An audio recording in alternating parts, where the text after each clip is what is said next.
Dans un petit village reculé, vivait un jeune homme nommé Robert, père de 3 enfants, 2 filles et un garçon. Dans ce même village, les anciens vénéraient un dieu puissant appelé Okuku. Son père, autrefois, était l'œil de ce dieu, le gardien spirituel du sanctuaire. Mais il fut tragiquement tué à cause d'une trahison.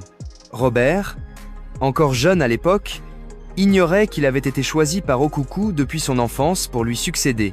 Sa mère, fervente chrétienne, refusait que ses enfants s'approchent du sanctuaire, rejetant les traditions du village. Malgré la pression des anciens, Robert rejeta l'héritage de son père, décidé à tracer sa propre voie. Un jour, sa femme partit au marché avec leur fille aînée, Maria. Sur le chemin, un véhicule surgit de nulle part et les renversa violemment. Transportée d'urgence à l'hôpital, Maria était gravement blessée à la tête. Le médecin exigea 150 000 francs CFA avant de commencer le traitement. Mais Robert n'avait qu'1 franc en poche. Désespéré, il courut chez des amis, cherchant de l'aide. Malgré ses efforts, il ne put réunir que 250 000 francs. À la mosquée, il obtint encore 20 000 francs, mais ce fut insuffisant. Le docteur refusa de traiter l'enfant, prétextant qu'ils avaient déjà dépassé les 4 jours critiques. Maria mourut, sans traitement. Robert, anéanti, rentra chez lui avec le cœur brisé, les larmes plein les yeux. À ce moment, les anciens du village revinrent le supplier. « Robert, accepte ton destin. Sauve ta famille et ton peuple. Le temps presse. » Mais il refusa encore. Quelques jours plus tard, le destin frappa à nouveau. Son fils cadet, Williams, s'écroula soudainement alors qu'il jouait. Malgré tous les efforts pour le réanimer, il rendit lui aussi l'âme. La douleur devenait insupportable. Le dieu Okuku entra alors dans une fureur noire. Des malheurs s'abattirent sur le village.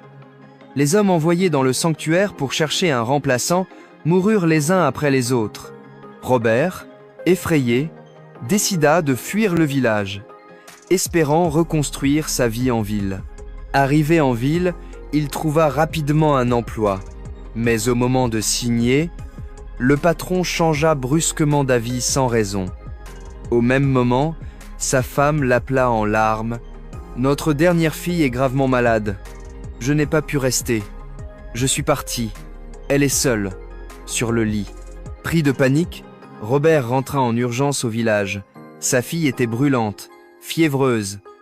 Il l'amena à l'hôpital, mais malgré les soins, elle rendit elle aussi l'âme. Ce fut le choc de trop.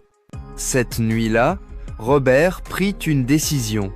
Il se rendit seul au sanctuaire, prêt à accomplir le destin qu'il avait si longtemps refusé.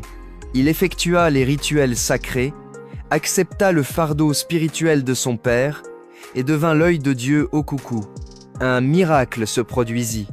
Sa fille, morte depuis plusieurs heures, revint à la vie. Quelques instants plus tard, sa femme revint au village, les larmes aux yeux, demandant pardon. « Je n'aurais jamais dû fuir. »« Pardon, Robert. » Dès ce jour, le village retrouva la paix. Robert devint le nouveau guide spirituel, respecté de tous. Il comprit enfin que le destin ne se fuit pas, il s'accomplit.